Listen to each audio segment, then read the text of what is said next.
येत्या रविवारी म्हणजे 15 तारखेला दत्त जयंती. दत्त जयंतीनिमित्त आपल्या दिवशी काय सेवा करायच्या?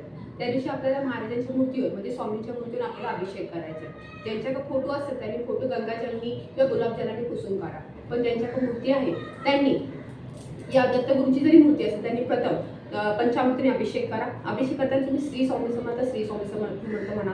नंतर तुम्हाला पाणी अभिषेक करायचा. अभिषेक करताना तुम्हाला कोणते स्तोत्र म्हणायचे? तुम्हाला अभिषेक करताना तुम्हाला एकदा श्री सूक्त म्हणायचंय, एकदा पुरुष सूक्त म्हणायचंय, एकदा पौर्णम सूक्त म्हणायचंय आणि एकदा तुम्हाला रामरक्षा स्तोत्र म्हणायचंय. रामरक्षा स्तोत्र तुम्हाला 1 ते 9 पर्यंत म्हणायचंय. तुमच्याकडे गळती असेल तर गळतीने अभिषेक केला तरी चालेल किंवा तुम्ही आपल्या हाताने अभिषेक केला तरी चालेल. आपला अभिषेक करायचा. अभिषेक करून झालं की मूर्ती स्वच्छ पुसून घ्यायची. स्वच्छ पुसायची आहे. तिला तुम्हाला अष्टगंध लावायचा आहे, तिला तुम्हाला हिना अत्तर लावायचा आहे. परत तुमच्याकडे तुम्ही तिला तुमच्याकडे चाफ्याची फुलांची हार असेल तो अर्पण करा. सोबत त्यांना वस्त्र तुमच्याकडे असेल तर वस्त्र अर्पण करा. तशी तुमची जसं आपण आपल्या जसे स्वामींना सजवता येईल तसं तुम्ही सजवा. जसं तुमच्या इच्छेने जसं जमेल तसं. तर त्यांची आरती करा. ते झाल्यावर तुम्हाला दुपारी 12:39 दत्त जन्म साजरा करायचा आहे.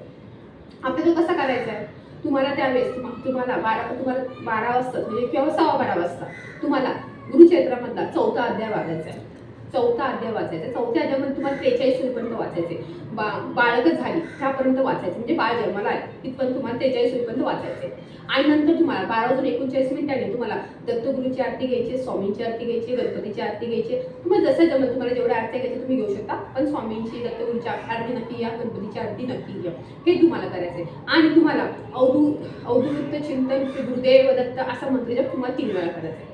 अवधूत चिंतन श्री गुरुदेव दत्त हा असा मंत्र तुम्हाला 3 वेळा करायचा. हे तुम्हाला करायचं. ही छोटी नक्की सेवा तुम्हाला करायची.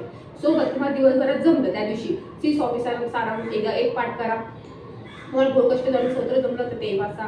आवड शोकली दत्तभावनी वाचा. म्हणजे जसा जमत तुम्ही तसा हे तुम्ही सेवा करा. तुम्हाला जमलं नाही, तुम्हाला अडचण असेल, मासिक धर्म असेल, विचार सुतक असेल, तुम्ही श्रवण करा तरी चालेल. तरी काय अडचण नाही, तुम्ही श्रवण केला तरी चालेल. मग त्या दिवशी मानसपूजा नक्की करत जा. म्हणजे सतत तुमच्या मनात श्री गुरुदेव दत्त किंवा दिगंबरा श्रीपाद दिगंबरा हा मंत्र जप असू द्या किंवा श्री स्वामी समर्थ म्हटला तरी चालेल. ह्या सेवा तुम्हाला दिवसभरात जसं जमेल तशा तुम्ही करा. नैवेद्य म्हणून त्याला तुम्ही फळं दाखवा, तुम्ही त्याला साखर दूध दाखवा, केसरी पेढे दाखवा, शिरा दाखवा.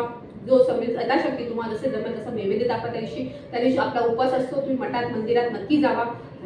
दत्तगुरूंचे दर्शन घ्या, स्वामींचे दर्शन घ्या. तिथे जो प्रसाद भेटेल त्याशी तो प्रसादही ग्रहण करा. ह्या छोट्या सेवा तुम्ही नक्की करा. पण ह्याचे खूप मोठ्या फलश्रुती आहेत. वेळ जास्त लागणार नाही पण मनापासून करा. श्री स्वामी समर्थ.